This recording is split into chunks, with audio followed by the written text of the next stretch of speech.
មួយថ្ងៃ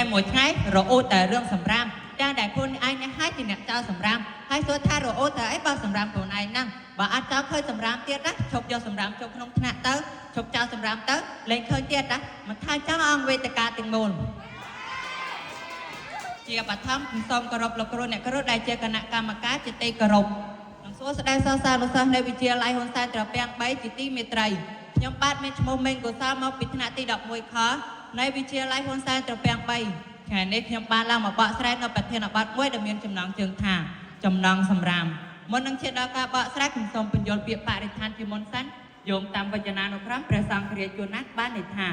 បរិស្ថានគឺជាអ្វីដែលនៅជុំវិញខ្លួនយើងចុះបើនៅជុំវិញខ្លួនយើងសុទ្ធតែសម្រាប់នឹងភាពកខ្វក់វិញនោះសួរថាតើយើងអាចរស់នៅបានដែរឬទេប្រកាសណាស់យើងមិនអាចរស់នៅបានទេនរណាក៏រស់នៅកើតបើសុទ្ធតែសម្រាប់នឹង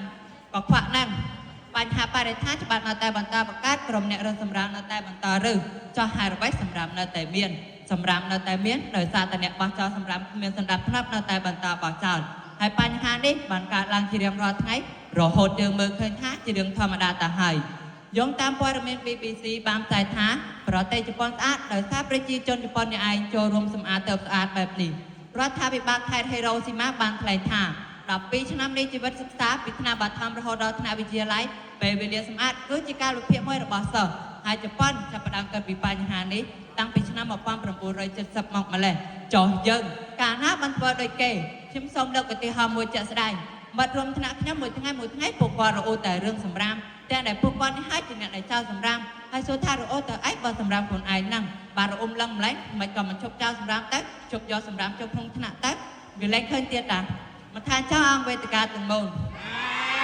ខ្ញុំនិយាយបែបនេះមិនមែនថាខ្ញុំមិនធ្លាប់ចោលសម្រាមនោះទេប៉ុន្តែខ្ញុំយល់ថាការចោលសម្រាមវាជាទង្វើមិនគប្បីចំពោះសាលាសហគមន៍និងប្រទេសជាតិទាំងមូលកាលណាយើងឈប់ចោលសម្រាមវាជាផលប្រយោជន៍សម្រាប់ខ្លួនឯងសម្រាប់សាលានិងនឹងដើម្បីអនុវត្តតាមសម្ដីឯកឧត្តមជាសម្អាងរដ្ឋលេខាធិការក្រសួងបរិស្ថានបានថ្លែងថាបរិស្ថានស្អាតផ្ដើមចេញពីយើងទាំងអស់គ្នាហើយយុវជនជាផ្នែកមួយនៃដំណោះស្រាយមិនមែនជាផ្នែកមួយនៃការបំពុលនោះទេហើយនៅក្នុងថ្នាក់រៀនវិញត្រូវមានការបែងចែកការវិភាគសម្អាតឲ្យបានត្រឹមត្រូវដូចជាអ្នករៀបចំតុសិស្សតុគ្រូនិងអ្នកមើលការខុសត្រូវក្នុងថ្នាក់ជាដើមហើយពួកយើងត្រូវអនុវត្តតាមបទបញ្ជាផ្ទៃក្នុងរបស់សាលាដែលលោកគ្រូនាយកបានចែកឲ្យយើងអនុវត្តកាលណាយើងអនុវត្តតាមបទបញ្ជាផ្ទៃក្នុងរបស់សាលាធ្វើឲ្យការដឹកនាំរបស់សាលាមានភាពរលូនមានវិន័យមានសណ្ដាប់ធ្នាប់និងជាសាលាគំរូសម្រាប់សាលាដទៃទៀតហើយបើនៅតែបោះចោលសម្រាមទៀតណាមានន័យថាយើងជាមនុស្សអន់ជាងសម្រាមទៅទៀតព្រោះអីព្រោះថាសម្រាមណាគេអាចយកតកែច្នៃឡើងវិញបានប៉ុន្តែមនុស្សច្រឹកដូចយើងណាគេមិនអាចយកតកែច្នៃឡើងវិញបានទេមិនថាចោលវេទិកាទាំងមូលកាលណាយើងឈប់ចោលសម្រាមវាជាកត្តាជំរុញឲ្យប្រទេសជាតិមានការអភិវឌ្ឍនិងមានភាពរីកចម្រើនហើយបញ្ហាទាំងអស់នេះហើយខ្ញុំយល់ថាការផ្លាស់ប្ដូរអេរយាប័តរបស់យុវជនគឺជាកត្តាជំរុញឲ្យប្រទេសជាតិមានភាពរីកចម្រើននិងមានភាពជឿនលឿនហើយនៅពេលដែលយើងជប់ចោលសម្រាមហើយយើងជាស្រឡាញ់បរិស្ថានវាជាកត្តាជំរុញឲ្យប្រទេសជាតិមានការអភិវឌ្ឍហើយធ្វើឲ្យជំរុញដល់វិស័យទេសចរណ៍ឲ្យមានចំនួនកំណើនភ្ញៀវទេសចរថែមទៀតផង